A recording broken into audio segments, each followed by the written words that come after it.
Hey, hi, hello pals, and welcome back to another video. This is going to be my kind of update flip through for August, my first month in my A6 Hobonichi. I'm just going to take you through kind of what I've been doing, kind of new pages I've set up, and take you through how it's all been working. So if we start off with the monthly spread for August, it doesn't look hella exciting, and it's not. This is mostly how it's going to be. I've been using my Pentel Superb just like ballpoint pen. That is the black pen I've been using for all of this basically. And then if I have events that extend over several days, I will highlight in my grey mild liner just along the bottom. If I have anything kind of university related, like a cancelled lecture or an additional lecture or anything like that, then that will be highlighted in the monthly colour as per kind of these colours here. And that is really all I'm doing for the monthly spread. It's just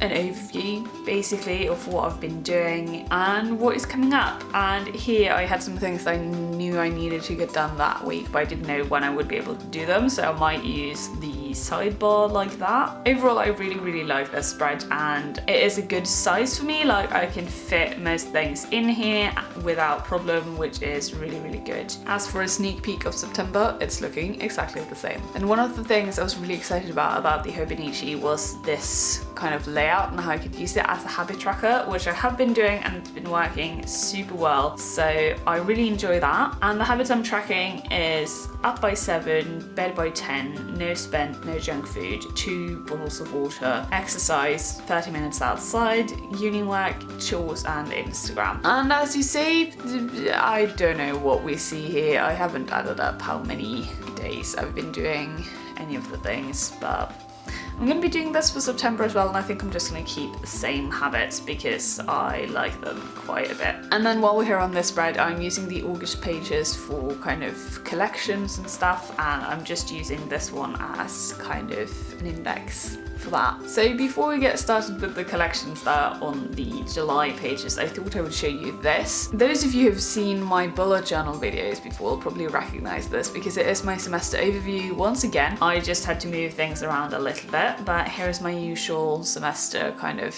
calendar thing for each of the 12 weeks, Monday through Friday, and I just put any university events in here so I have an overview of all of them. Then I have my time schedule. Look how tiny it is. I am slightly scared of all the self-study that means I have to do. And then I have 3 trackers down here. I think this is going to be attendance, and then this is for any pre-reading, and this is for any seminar prep. And then I think I'm going to do a general weekly spread here, just what I want to do on each of the days. But since I haven't started yet, I'm not quite sure how taxing the different things are going to be, so I haven't made that yet, but that is scheduled to go there. Then in my previous Hobonichi video, you saw me set up this spread on the first kind of pages of July. I didn't end up using this. I'm using this instead. I just transferred it to the pages where it's all grid rather than, you know, this up here. So I'm not going to be using this. Then I made my chore tracker in the previous video as well, I think. I obviously haven't started that yet because it starts in September, but I am really liking how this is looking. And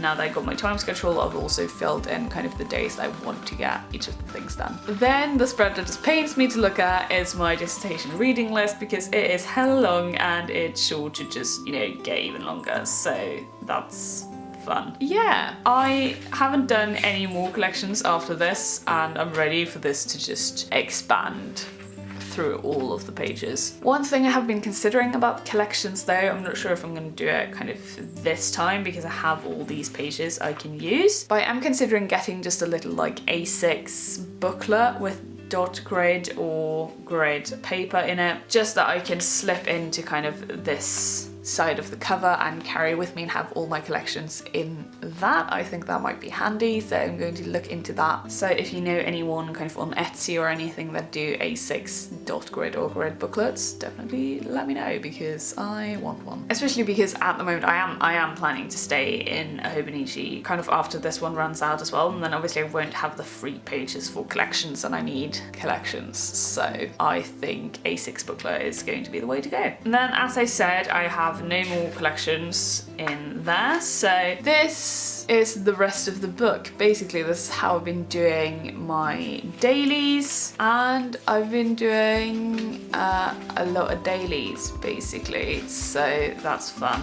I'm going to see if I can find a good one to show you, one that has everything. This one. So I'm not very concerned about taking up all the space, but I am trying to do a little bit of note-taking, not journaling really, just a couple of bullet points about what's happened in my day, and that goes down on this side. Then here is any, I don't really want to say events, but kind of me leaving the house or doing something with someone. I don't know, I don't really know what qualifies as being put in here, but yeah. And then any events down here, I mark them in grey on this side, and also mark my sleep in grey as well. Then up here, these 5 little boxes, the top one I write kind of my outfit for the day, and then we have breakfast, lunch, dinner and snacks, because I'm trying to keep semi-track of what I eat, not for like any like losing weight reasons or anything, but just to keep myself a little bit more accountable so I don't have crisps for, you know, every meal. Then down this side I have tasks. If I work out, I put a little W and what I did, and then any notes are just like a dash, and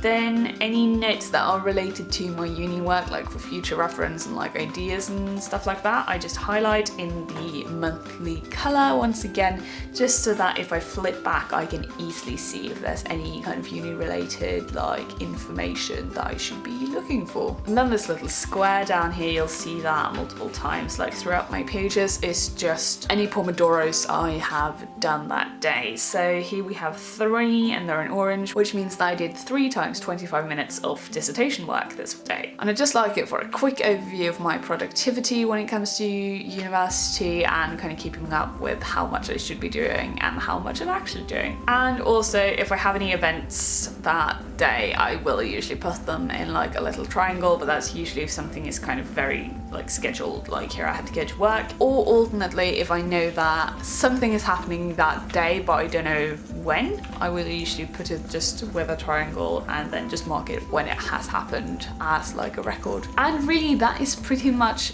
it for what is in here. I usually don't do my dailies in advance. This is today and tomorrow, and I haven't really filled them out yet. I will be doing that very soon though, but I usually just do 2 pages at the time because I don't want to do this too far in advance. Like if I have any tasks in the future, I'll put them in my task management app, and if I have any events, I'll just put them both in my phone calendar and in kind of the monthly calendar here in the front. So I don't go through these pages and mark them up in advance because, as you know, things may change, so I just don't want to be doing that. But then again, if I know something is coming up in the near future and it is, you know, set, I will kind of go in and mark it. Like this is when I'm traveling back to the UK, and obviously that's not changing, so that's just in there so that I can reference it and know when I'm actually getting on the plane. But yeah, that's literally all I have to show you for now. I hope that you have enjoyed this video, and I hope they gave you a little insight into how I'm using my Hobonichi. If you want me to keep doing this once a month, every other month, I don't know, give it a thumbs up and let me know down in the comments how often you would like to see them. Also, if you have any other videos you want to see, as always, just leave them in the comments and I will get around to them. I hope to see you in my next video, my vlog coming up on Saturday, and until then, take care.